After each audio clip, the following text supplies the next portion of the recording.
S9 TV news కి స్వాగతం. మందబలంతో CM Revanth సభను తప్పుదోవ పట్టిస్తున్నారన్నారు హరీష్ రావు. ఇక మందబలంతో కుర్చీలో కూర్చుని ముఖ్యమంత్రి రేవంత్ రెడ్డి శాసన సభను తప్పుదోవ పట్టిస్తున్నారని మాజీ మంత్రి సిద్దిపేట ఎమ్మెల్యే హరీష్ రావు విమర్శించారు. ఆయన అసెంబ్లీ ల్యాబ్ లో మీడియాతో చిట్చాట్ నిర్వహించారు.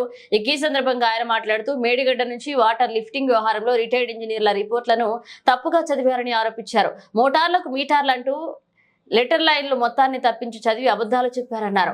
ఉదయస్కేమో 30,000 కోట్లు వస్తుంటాయని చెప్పే టైంలో సీఎం కలగ చేసుకుని ఆఫీసర్ల సంతకాలు పెట్టారని లెటర్ చదివారన్నారు. ఇక మందబలంతో శాసనసభను తప్పుదోవ పట్టిస్తున్నారన్నారు.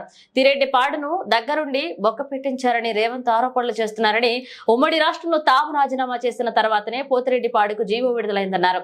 పులిచింతల ప్రాజెక్టు, నక్సలైట్లతో చర్చలు, తెలంగాణ ప్రయోజనాల కోసం ఆనాడు 2005లో మంత్రి పదవులను వదులుకున్నామన్నారు. ఇక కోమటిరెడ్డి రాజగోపాల్ LRS ఉచితంగానే చేయాలని గతం కోర్టులో కేసు వేశారని గుర్తు చేశారు. LRS కు డబ్బులు వసూలు చేయాలని కేబినెట్ లో నిర్ణయం తీసుకున్నారన్నారు. ఇప్పుడేమో 14,000 ఉన్న LRS ధరలను 18,000కు పెంచి వసూలు చేద్దాం అనుకుంటున్నారన్నారు.